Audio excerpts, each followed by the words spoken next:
Assalamualaikum warahmatullahi wabarakatuh.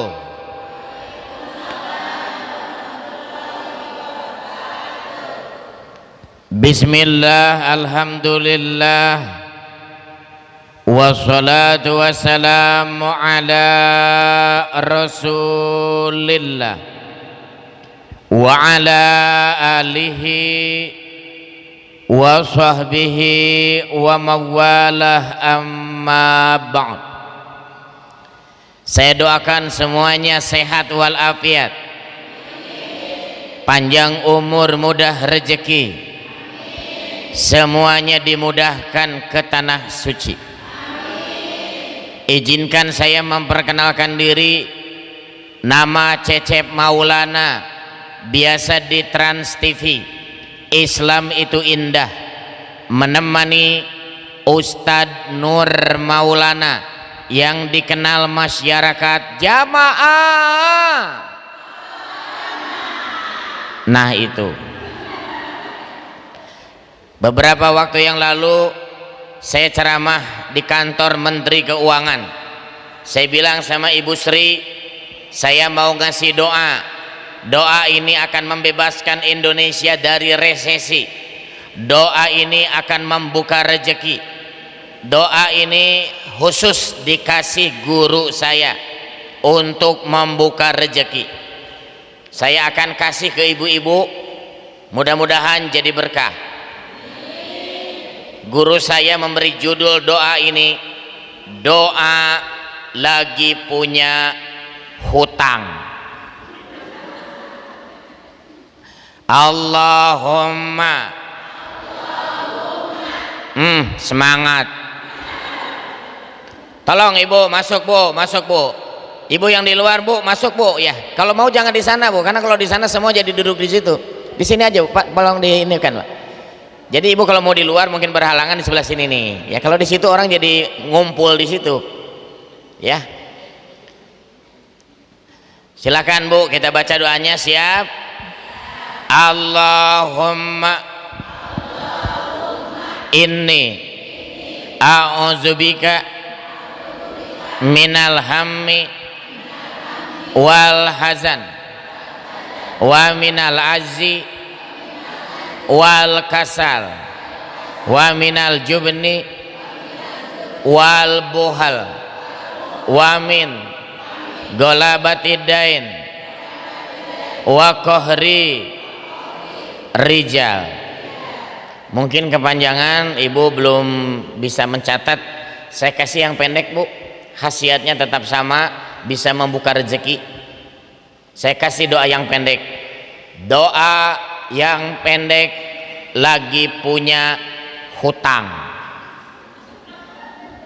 Allahumma lunasin. Iya, itu singkat, padat, bermanfaat. Betul tidak? Betul tidak? Coba kalau punya hutang pengen tenang gimana? Pertanyaannya bayarnya dari mana? Betul tidak? Saya juga pernah bu punya masalah hutang, jumlahnya bukan sedikit.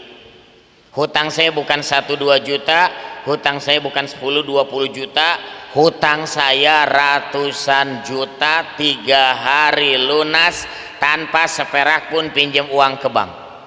Dulu saya bangkrut usaha, hutang saya ratusan juta, 3 hari lunas tanpa seperak pun pinjam uang ke bank. Caranya gimana? Minta sama Allah di waktu yang tepat, yaitu tahajud. Apa bu? Beres tahajud saya berdoa, ya Allah, mudah-mudahan rumah Cecep laku. Ya dari mana bayar? Ayo. Coba ratusan juta 3 hari harus ada, gimana caranya? Jual rumah atau jadi tidak punya rumah Ustadz, tinggal ngontrak. Dulu saya tinggal di Antapani, Bu, di Bandung. Jalan Pratista 2 E7. Maaf ya Bu ya, bukan bermaksud sombong ya. Dulu saya tinggal di mana? Di komplek. Emangnya cuma di sini yang komplek? Saya juga dulu komplek. Dulu. Sekarang udah dijual. Jadi tinggal di kampung. Rumah saya jual untuk bayar hutang. Mobil saya jual untuk bayar hutang. Motor saya jual untuk bayar hutang. Istri saya sabar. Sabar jual. Masa istri dijual? Ini teh ustad, Bu. Tidak mungkin menjual istri. Maaf Bu, ada 3 kunci meraih rezeki berkah. Ya, kalau ibu sudah bisa dapat rezeki berkah, berkah itu dalam bahasa Arab artinya apa? Ziyadah fil khair, bertambahnya kebaikan. Semakin bertambah usia, semakin rajin ngaji, itu namanya berkah. Semakin bertambah usia, semakin rajin menuntut ilmu, itu namanya berkah. 3, kita ikuti ya. 3 kunci. Boleh Bapak ikuti Pak supaya semangat. Sebab Bapak dari tadi ngahulang terus. Semangat Pak ya, saya kalau ceramah tuh harus semangat. 3 kunci meraih keberkahan rezeki. Islahul qalbi, bersihkan hati. Islahul fikri, bersihkan pikiran.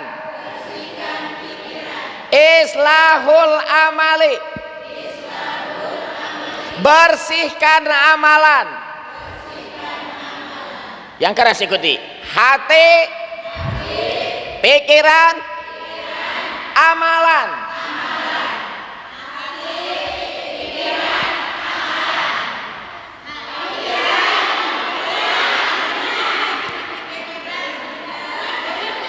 Masa ini hati? Konsentrasi. Keras boleh tapi konsentrasi. Masa ini hati? Nanti teh besok teh hidung. Saya sakit mata. Itu harus diruqyah itu. Ulangi.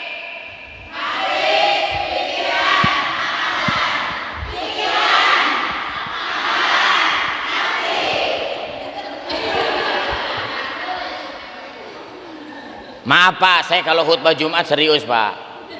Ini kan bukan khutbah Jumat. Ini ibu-ibu. Ibu-ibu itu kan ke pengajian pengen dapat ketenangan, ceria. Kalau saya kasih yang serius, stres. Pura-pura ke toilet, ngebalik lagi. Tasnya masih ada di masjid. WA teh ambilin. Aduh. Jadi harus begini dong supaya ceria. Sebab saya tahu ibu-ibu itu hatinya bersih-bersih. Kenapa bisa tahu hati ibu-ibu bersih? Ustadz kan tidak ada yang tahu. Oh lihat dari efeknya. Ibu itu baru pertama ketemu saya langsung, betul tidak? Biasanya di TV. Betul? Saya belum pernah neraktir bakso ibu-ibu. Tapi ibu tetap senyum. Betul tidak? Kalau saya pernah, ibu pasti akan, wah Ustadz Cep yang dulu neraktir gitu. Pasti akan wajar. Tapi ini kan saya belum pernah neraktir, ibu senyum, tidak ada benci, tidak ada dengki. Betul tidak? Coba saya tanya, ini saya kan nanya boleh ya? Jawab jujur Bu, siap? Seandainya beres acara semua ibu-ibu Cecep traktir bakso, mau tidak? Cecepnya nggak mau. Kebanyakan. kan nanya. Ya, coba neraktir belum pernah, mau neraktir enggak juga, tapi ibu tetap ketawa senyum, itu namanya hati bersih. Tapi hati mudah dikotori. Kenapa kepada orang yang suka neraktir ibu tiap hari sejak menikah? Siapa dia? Suami. Anak, biaya kesehatan ditraktir, biaya sekolah ditraktir, sehari-hari makan apa ditraktir, jalan-jalan ditraktir, ke Pangandaran ditraktir. Mohon maaf, tapi kenapa hanya sedikit terlambat transfer? Ibu begitu mudah bermuka masam, tidak mau tersenyum pada suami. Bu, suami itu beda dengan dulu. Cari uang dulu tuh gampang, sekarang pada susah. Mohon maaf bu, jadi ibu harus sabar. Karena kalau ibu, mohon maaf, mudah marah sama suami, padahal rezeki itu letak dari pasangan. Iya, kalau ibu bermuka masam kepada suami, malaikat yang mendoakan, ya Allah berikan rezeki kepada istri ini, tapi ibunya manyun. Ya Allah, dia manyun sama suaminya. Itu nggak jadi itu rezeki datang. Nauzu, senyum kepada suami ibu. Suami itu nggak butuh apa-apa, senyuman saja membahagiakan. Ya, makanya banyak suami yang tidak bisa senyum, gara-gara istrinya juga tidak senyum. Tapi jangan senyum tidak berhenti ibu. Ada yang senyum terus tidak berhenti, itu punya penyakit itu bu. Iya, bersihkan hati. Dua apa? Bersihkan pikiran. Hati punya virus, kayak penyakit bu. Virus hati apa namanya? Dengki. Apa bu? Cirinya apa? Susah melihat tetangga senang, senang melihat tetangga susah. Tetangga beli motor panas dingin, mobilnya baru diopname, pulang dari rumah sakit lihat rumah tetangga meningkat, meninggal. Rugi nggak? Jangan ada dengki ya. Dua, bersihkan pikiran. Saya keliling Indonesia pak, Sumatera, Kalimantan, Padang Panjang, Bukit Tinggi, Ambon, bahkan dua kota terakhir, kota yang sangat menakutkan. Saya ceramah di Balikpapan, terus di Palu.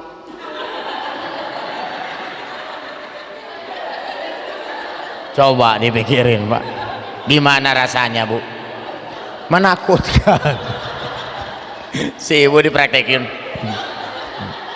bukan di Palu pakai ini bu, kota Palu.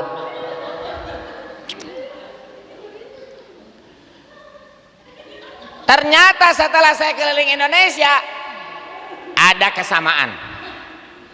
Apa kesamaannya? Banyak umat Islam yang miskin, padahal Allah itu maha kaya. Kalau Allah berkehendak umat Islam kaya raya, kun, udah, kalau sudah keluar kun fayakun tuh jadi itu pada kaya.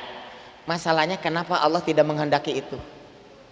Ternyata menurut pengalaman saya, masalahnya satu. Apa? Pelit ke masjid. Saya bukan cerita ibu-ibu di sini, ibu-ibu di sana, di Cikampek. Kemarin saya ceramah di Cikampek, saya bilang ibu-ibu di Bekasi. Ya, jadi tidak ada yang marah gitu. Ya, kalau langsung ditunjukkan marah.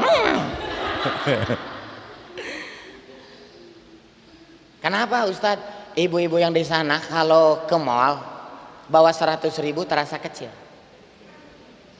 Ayah, mama mau ke mall, kasih 100.000. Apaan? Grab aja berapa? Ya kan?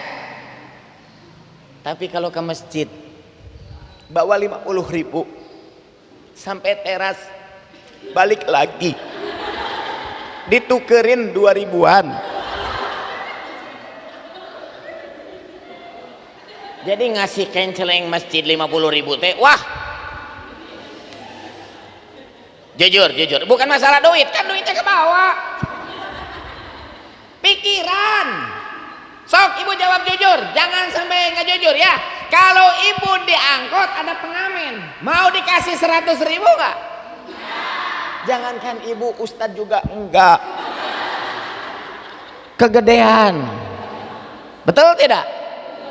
50 kegedean, 30 kegedean, 10 kegedean, 5.000 kegedean, 3.000 kegedean. Sudah ada ukuran di pikiran, maksimal 2.000. Itu pun masih nyari, adakah 1.000? Pas nyari di tas, diangkut, pengamen sudah habis 3 lagu. Sebenarnya dia mau pulang, tapi karena ibu nyari-nyari di mana, nambah lagi selagu, habis 4 lagu, barulah ketemu dikasih 1.000. Pengamen pulang selagu 250. Wajar sih ngasih pengamen 1.000, wajar. Ini masjid rumah Allah, bukan angkot. Betul tidak? Jangan menghargai masjid seperti menghargai pengamen. Bukannya nggak boleh ngasih 2.000, boleh. Sebab ada umat Islam yang uangnya tinggal 5.000. 2.000 itu seperti hampir setengah hartanya. Kan setengahnya 2.500. Benar gak sih? Jadi 2.000 itu berat. Jadi kalau kita ngasih 2.000 nggak apa-apa orang yang begitu. Maksud saya adalah jemaah yang di rekeningnya 20 juta, di dompetnya 2 juta 222.000. Begitu kenceleng masjid lewat, mana yang DC? Kenapa kompak? Itu yang maksud saya pelit. Uangnya ada tapi pelit. Jangan sia-siakan Bu kesempatan. Jangan sia-siakan. Kemarin kurban di sini Pak. Ada berapa sapi? 10 dikali 7 orang, 70 orang. Kambing 15 tambah 70, 85 orang. Ngapain Ustadz ngitung? Kalau diterima oleh Allah 85 orang, saya nggak tahu catatannya, yang tahu DKM. Diterima ikhlas, dia pernah berkorban, insya Allah ahli surga. Ada di antara anda yang kemarin tidak kurban padahal ada uangnya, karena mendengar ceramah saya langsung dia, ya Allah kenapa saya tidak kurban kemarin. Akhirnya besoknya datang ke DKM bawa 1 ekor kambing. Pak DKM, saya mau kurban. Kata DKM, telat.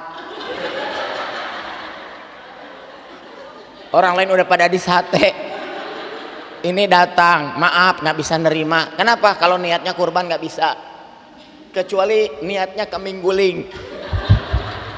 DKM dan ibu-ibu siap nerima, tapi nggak bisa dicatat kurban. Sekarang nggak bisa sholat subuh, udah kelewat.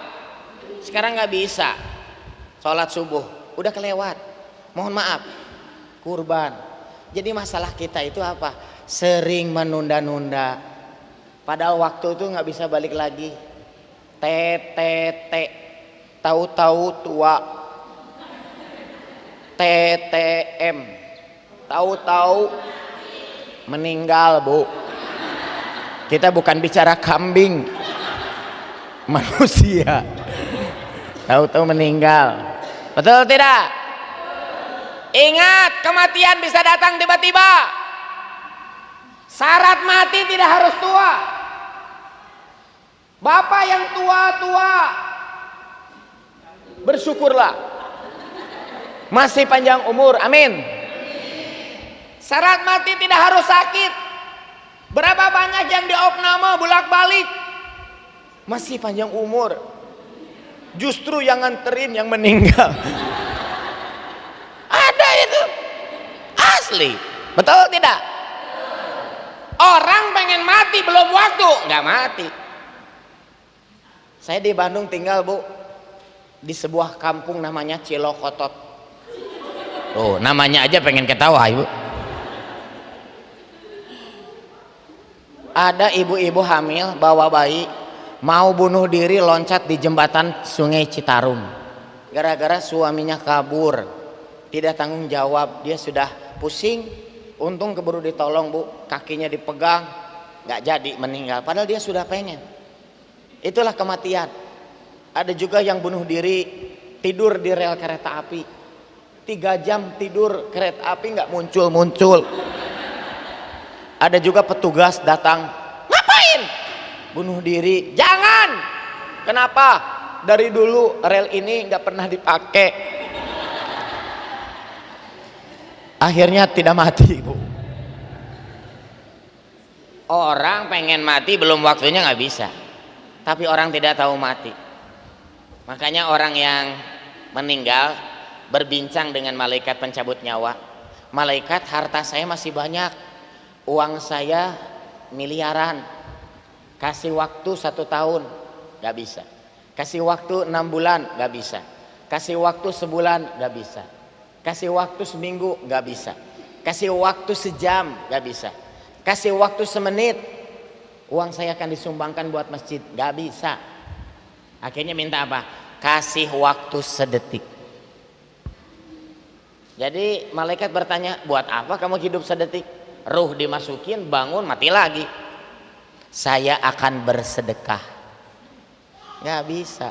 Kalau sudah mati itu nggak bisa balik lagi. Makanya kita tuh masih hidup, ya, jangan pelit sama masjid, jangan pelit sama masjid.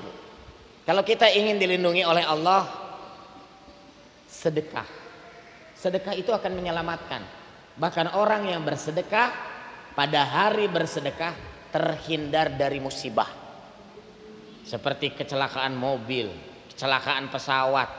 Makanya kalau Anda melakukan perjalanan, bagusnya sedekah. Baik berbentuk uang ataupun berbentuk Al-Quran. Banyak yang belum nyobain itu, padahal sedekah Quran itu boleh. Ibu kasih ke rumah tahfidz. Rumah tahfidz itu ngapalin Quran. Ibu bersedekah dia. Jangan buat ibu sendiri, buat orang tua Anda. Ayah yang sudah meninggal, ibu yang sudah meninggal, kakek, nenek. Sedekahkan satu-satu. Buat ayah 1, buat kakek 1, buat nenek 1, buat ibu 1, dan buat pasangan. Ada 5 orang nih, 5 yang membuat rezeki dilancarkan. Selesainya dosa dengan ayah, dosa dengan ibu, dosa dengan kakek, dosa dengan nenek, dosa dengan pasangan. Ternyata terjawab sudah. Kenapa sih doa kita tidak didengar oleh Allah? Banyak, Bu, jutaan orang puluhan tahun berdoa pengen ke Mekah tapi nggak bisa berangkat. Ada yang minta sembuh dari sakit, nggak sembuh-sembuh. Banyak, Bu. Ustadz, anak saya perempuan umurnya udah 40 tapi belum ada jodohnya, Ustadz. Padahal sering saya berdoa, masalah saya apa? Masalahnya tuh ada 5 dosa. Dosa ke ayah, dosa ke ibu, dosa ke kakek, dosa ke nenek, dosa ke pasangan. Saya udah bilang tadi, hati-hati ibu dengan suami. Kalimat 1 kata saja yang menyakiti hati dia, berhenti tuh rezeki berkah. Tadinya akan dapat rezeki gede, tapi gara-gara kalimat yang menyakiti hati pasangan. Istri ke suami, suami juga sama ke istri. Itu bisa menghalangi rezeki. Makanya hati-hatilah. Jangan bilang karena susah ekonomi jadi emosi. Saya dulu cari nafkah jadi apa, Bu? Narik beca. Saya tidak bercanda, Bu. Penarik beca di lapang Tegalaga di Bandung. Begitu usaha saya bangkrut, yang saya pikirkan hanya satu. Bagaimana lunas hutang? Saya takut masih ada hutang tapi keburu meninggal. Anak tuh nggak bisa diharapin bayar. Bagi warisan bagi saja, hutang nggak diberesin. Betul tidak, Pak? Di makam sih bisa sambutan, Mas. Silakan yang punya hutang kumpul, udah kumpul nggak ada orang. Jadi nggak bisa kita mengharapkan anak bagi-bagi warisan. Beresin sama kita. Makanya saya satu aja. Lunasin dengan cara jual rumah, jual mobil, jual motor. Saya tanya istri saya, Bu. Mama sedih enggak? Sekarang suaminya penarik beca. Kenapa harus sedih, Ayah? Kata Ayah dulu harus sabar terhadap setiap cobaan. Ini adalah cobaan, bukan hanya cobaan Ayah tapi juga cobaan Mama. Jangan khawatir, Ayah. Allah tidak pernah tidur. Allah akan ngasih rezeki berkah. Tapi Mama sudah tidak punya rumah. Mama sudah tidak punya mobil. Mama sudah tidak punya motor. Jawaban istri membuat saya nangis. Apa kata istri saya? Ayah, rumah tidak ada, mobil tidak ada, motor tidak ada. Tapi Ayah tidak boleh lupa, cinta Mama tetap ada. Mungkin ibu kaget. Saya cuma mengingatkan, dalam Islam kalau mendengar sesuatu yang menakjubkan, Masya Allah, bukan makanya kata saya juga mungkin kaget. Kita harus membiasakan budaya Islam. Betul tidak, Bu, Pak? Iya, di luar sana ada pesantren gede justru budaya Yahudi. Kita budaya Islam. Saya ulangi. Kata istri saya, Ayah, rumah tidak ada, mobil tidak ada, motor tidak ada, tapi Ayah tidak boleh lupa, cinta Mama tetap ada. Oh, kalau dibudayakan mah bisa. Besok-besok tetangga beli mobil baru, Masya Allah. Jangan sambil bermuka masam, kredit. Ya wajar lah kredit juga. Emang yang nyicil ibu? Kan dia yang nyicil. Jadi jangan ada hati kotor. Jangan ada prasangka buruk. Karena amal soleh itu nggak jadi gara-gara prasangka. Banyak orang yang nggak jadi kurban bukan gara-gara nggak punya uang, gara-gara buruk sangka sama panitia. Iya, semua itu dari pikiran. Saya udah bilang, betul tidak, Pak? Kalau sudah buruk sangka, jangan, Bu, jangan ke sana karena setan itu begitu. Cara menghancurkan amalan itu buruk sangka dulu. Seperti ibu tidak ada buruk sangka ke saya, gampang aja senyum. Betul tidak? Tapi kalau orang yang mohon maaf ya, ada sakit hati karena saya, nggak akan pernah bisa senyum. Jadi jangan, pikiran itu harus diluruskan dulu. Kalau kita pikiran, maaf, Bu, bagaimana saya keluar dari kemiskinan? Ini saya ceritakan. Saya dulu ngambil sebuah bambu. Istri saya bertanya, Ayah, buat apa bambu ini? Celengan. Maksudnya nanti narik beca, dapat uang harian, setengahnya masuk celengan. Mau nabung, nanti dibukanya tahun depan. Tanggalnya ditulis di bawah bambu. Istri saya bertanya, Ayah, kenapa nabungnya pakai bambu? Sebab kalau pakai stoples kelihatan.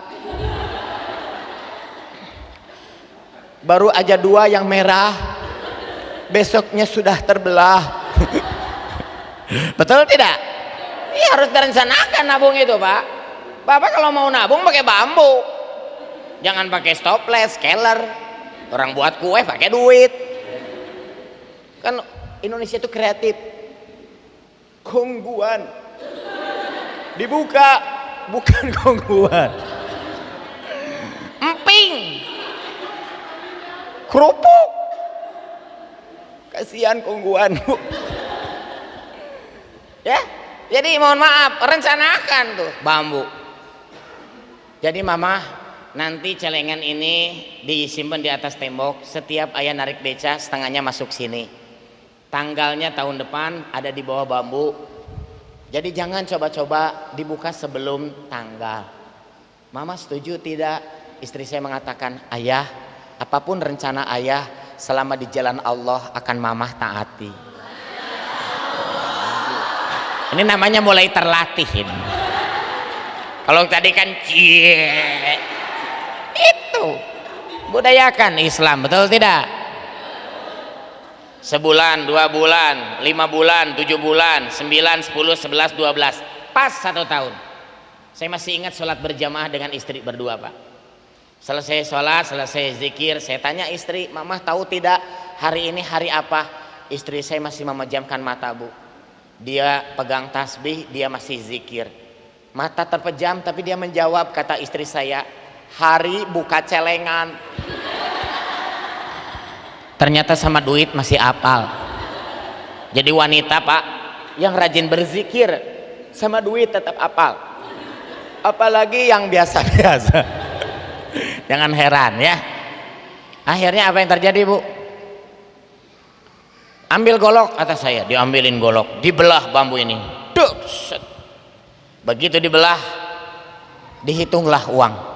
10 ribuan ditumpulin, 20, 50. Dia ambil karet gelang, dikaretin. Setelah dikaretin, apa yang terjadi Bu? Mama pegang bambu ini, dipegang sama dia. Kalau Mama penasaran, ya, sok uang ini dihitung sama dia, ya. Kemudian setelah dihitung, istri saya bilang, ayah, dikaretin tiap 1 juta. 1, 2, 3, 4, 5, 6, 7. 7 juta uangnya ayah. Ini recehnya 1, 2, 3, 3 ribu. Ini uangnya silahkan ayah. Mama tahu tidak buat apa uang ini? Enggak tahu. Coba bambunya kesiniin. Si bambunya itu dikasih ayahin langsung dikaretin kayak tadi. Jadi seperti semula. Pegang sama mama. Lihat di bawah bambu ada tanggal. Sebutkan yang keras, tanggal berapa? Istri saya lihatlah di bawah bambu. Anggap ini bambu ya. Nah, bawahnya dilihat, terlihat tanggal. Cuma istri saya nggak bisa ngomong, nggak berani dia ngomong, tinggal nyebutin nggak berani. Mah, tanggal berapa? Nggak ngomong, malah dia nangis. Saya tanya, kenapa Mama nangis? Ayah, kenapa tanggal di bawah bambu sama dengan tanggal lahir Mama?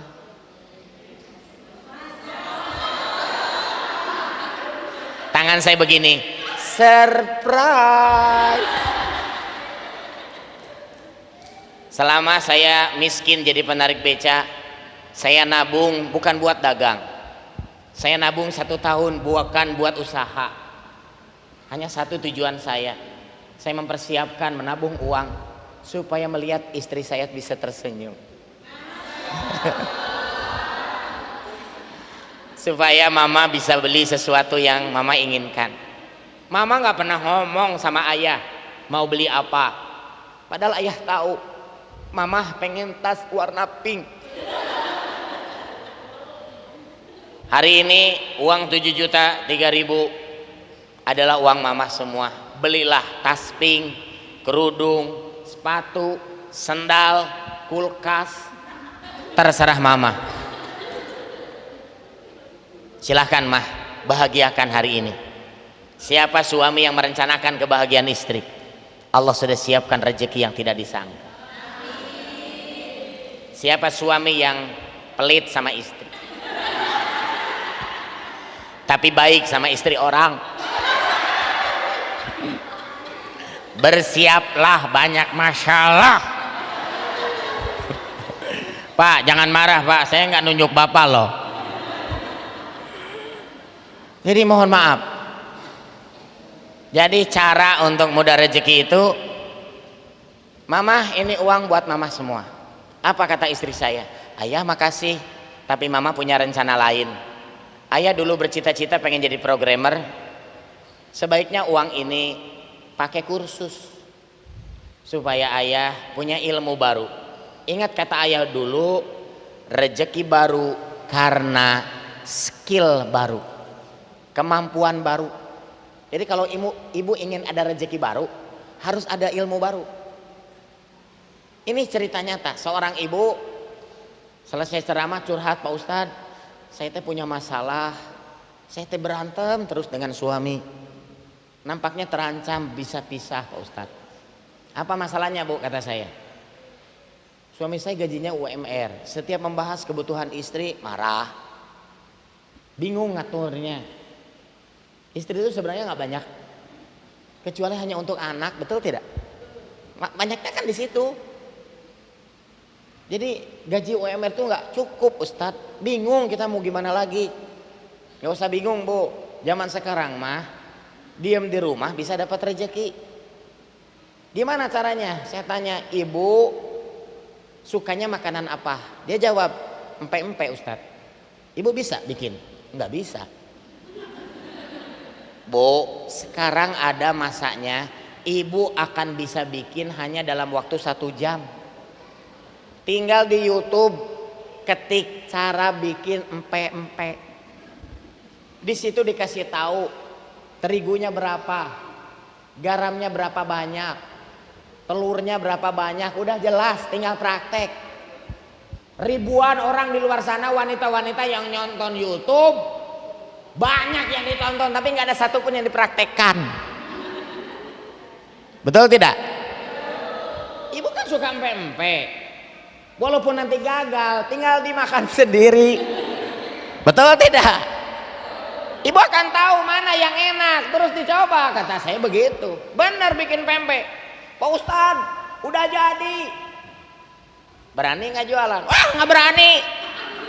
Kenapa nggak berani? Aduh, jualan mah harus enak. Kata siapa jualan harus enak? Sok, ibu keluar sana beli makanan, apa semuanya pasti enak? Banyak yang kurang enak, banyak yang keasinan, betul tidak? Tapi tetap jualan dan tetap habis, karena orang kalau sudah lapar nggak mikir lagi enak tidak. Betul. Ingat rumusnya, ada yang jual, ada yang beli. Walaupun nggak habis, tapi ada yang beli. Nanti berenung berpikir, oh kuatnya jual 20 biji, ya udah 20 biji. Naik dikit-dikit, jangan pertama bikin 100 biji. Bisa dipahami? Akhirnya dia jualan. Sekarang waktunya ibu berbagi rezeki, kata saya. Kalau ibu tidak mau bagi rezeki, nggak akan ditambah rezeki sama Allah. Gimana cara saya bagi rezeki? Cari di tempat ibu siapa yang pengangguran. Susah atau tidak? Gampang banget Pak Ustadz. Kalau gampang banget sudah buat pengumuman, dicari karyawan, menunggu jualan empe-empe. Banyak yang ngelamar. Saya ini lulusan ini. Suruh dia jualan di tempat lain. Akhirnya pakai roda kecil meja, jualan pempek, ada yang nunggu di situ. Ada lagi 2 cabang, 3 cabang. 3 bulan kemudian datang lagi ke saya. Pak Ustadz, alhamdulillah berkah Ustadz. Dia tuh sampai nangis. Kenapa Bu? Saya nggak pernah berantem lagi dengan suami. Kadang-kadang saya kangen, ingin berantem, tapi gara-gara saya punya penghasilan, sekarang dalam 1 bulan empe-empe saya dapat 50 juta. Dulu 3,5 juta, gimana ngaturnya coba? Betul tidak? Ngapain berantem? Udah cukup. Ini harus diikuti sama ibu. Maaf, nih saya kasih tahu resepnya. Cari recehan, silakan. Bercabang di mana-mana. Maksudnya apa Ustadz? Jangan cari jutaan, susah. Jangan cari ratusan juta, susah. Jadi developer itu harus punya ratusan juta. Betul tidak? Memang betul untungnya gede, tapi sekali rugi juga ratusan juta. carilah recehan. Jualan pempek recehan, jualan bakso recehan, jualan cilok, seblak, teh poci, teh dandang, itu recehan, betul tidak? 5.000-an recehan, tapi bercabang di mana-mana. Ini cerita nyata nih asli. Suka ada yang lewat tukang bakso cuanki nggak? Saya mau tanya, itu dagangan dia bukan? Yang punyanya tuh ibu-ibu. Saya pernah ketemu, saya tanya, ibu udah ada berapa tukang cuanki yang memasarkan cuanki ibu? Dulu 10 Ustadz, sekarang kira-kira sekarang ada 100. Tiap jam 9 malam tuh setor Pak. Jam 9 malam tuh dari satu orang itu 100.000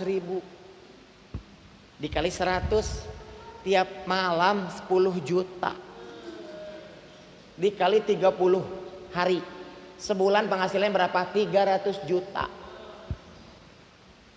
Gedean mana dengan PNS? Saya nggak bercanda Pak, serius. Tapi pola pikir ibu nggak akan berubah. Maka sudah saya jelaskan. Anak ibu cantik, ada yang melamar pakai baju PNS, udah diangkat, udah berapa tahun? 5 tahun. Kapan atuh tanggal terbaiknya? Nikah, setuju. Tapi kalau yang melamar tukang cuanki, ngomong belum udah diusir. Jangan heran ada seorang ibu yang berprinsip, saya nggak mau punya menantu tukang bakso. Kenapa? Karena mikirnya satu roda. Nggak akan kaya-kaya kalau punya bakso satu roda. Coba kalau 10 roda, coba kalau 100 roda, coba kalau 1000 roda di 17 provinsi, itu sudah berapa ratus miliar. Indomaret dulu satu cabang, cabang pertama bentuknya mirip pos kamling. Saya punya fotonya tuh. Saya kan melatih bisnis Pak. Mohon maaf, dulu hanya satu cabang Indomaret. Sekarang ada berapa Ustadz? 8.400 cabang. Ustadz kenapa apal? Ketik Google. Ngapain ngitung-ngitung Indomaret? Betul tidak? Tapi ada yang lebih pintar dari Indomaret. Siapa? Alfamaret. Alfamaret itu nggak banyak ngomong. Kalau Indomaret buka, dia buka di sampingnya. Indomaret itu sudah kesel. Ih, ada aja, muncul terus. Jawabannya apa? Biarin. Jauhan sama dikit. Nggak mau. Aku pengen di sampingmu. Banyak yang nanya Bu, peserta bisnis saya, pelatihan saya, Ustadz kenapa ya Alfamaret kok nggak punya harga diri? Ikintil aja deket situ. Oh itu teknik marketing. Banyak orang nggak tahu. Indomaret kalau belum buka masih berbentuk tanah atau hanya bangunan, itu ada tenda. 7 hari Bu tenda itu. Di dalamnya ada satu orang pakai peci, pakai sarung. Dia pegang alat tasbih digital yang dipencet tuh, yang latihan umroh, manasik umroh. Ngapain dia di tenda? Subhanallah, subhanallah, subhanallah. Gitu? Enggak. Buat apa dia di tenda? Ngitung yang lewat. 7 hari Pak. Jadi hari Senin yang dihitung siapa? Ibu-ibu. Kalau ada ibu-ibu lewat dihitung. Hitung 1, 2. Jadi ibu kalau ada tenda tolong jangan bolak-balik. Kasihan yang itu. Iya bolak-balik. Mau liatin nyapain ya bolak-balik. Ini perasaan tadi udah dihitung deh. Kasihan, bu dia juga cari rezeki. Selasa bapak-bapak, ngapain dihitung? Hanya 1. Kalau nanti buka Indomaret di situ ada yang beli enggak? Kalau yang lewatnya aja nggak ada, betul tidak? Kesana. Jadi kesalahan ibu-ibu apa? suaminya pensiun, ini hanya contoh ya, dapat pensiun 1 miliar. Pasti istri itu mikirnya masa depan. Ayah bikin kosan di samping rumah 20 kamar dilengkapi AC, 1 kamar 1 juta, berarti dalam sebulan kita akan dapat 20 juta. Udah uang pensiun bikin kos-kosan, setuju? Habislah uang 1 miliar bikin kos-kosan, bagus kos-kosannya, tapi yang ngekos cuma 2 orang. Kesalahannya di mana? Nggak ngitung. Harusnya ngitung dulu. Ini saya ajarin usaha nih Bu, supaya ibu tuh bangkit. Paham? Kenapa Siti Khadijah jadi wanita terkaya padahal belum nikah dengan Nabi? Dermawan ya, jadi kedermawanan. Ternyata mohon maaf, kalau kita ingin dibuka rezeki oleh Allah, ada 5 dosa yang harus diselesaikan. Siap? Ikuti lagi. 5 dosa penghalang rezeki.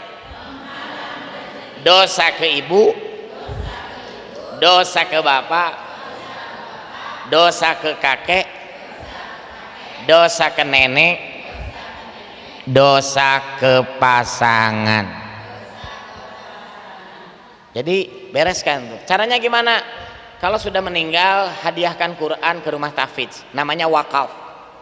Kalau yang masih hidup, Ustadz, suami saya masih hidup, hadiahkan juga, namanya sedekah Quran. Niat dulu, niatnya gimana? Nawaitu sunnatan wakfi bil Quran lillahi ta'ala. Zakat fitrah juga baca niat, betul tidak? Sebelum zakat fitrah kan ada petugas namanya nazir, ibu kasih beras, baca niat. Buat siapa? Anaknya 4, suami berarti 6 orang, dikali berapa liter.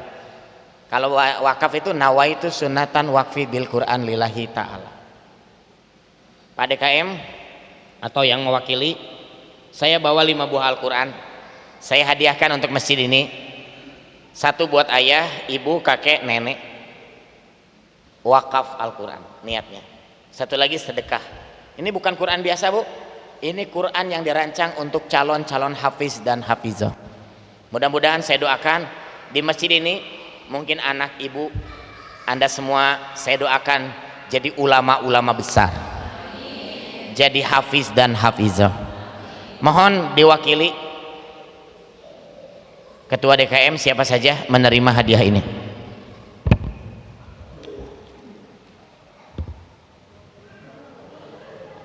Bismillahirrahmanirrahim. Saya Cecep Maulana menyerahkan 5 buah Al-Quran. Mudah-mudahan saya doakan di masjid ini lahir hafiz dan hafizah. Takbir, takbir, takbir. Terima kasih, kami terima sedekah wakaf Al-Qurannya dari Bapak Ustadz Cecep Maulana. Kami terima dengan senang hati. Alhamdulillah, mudah-mudahan wakafnya bermanfaat baiknya untuk jemaah Masjid Al-Quran.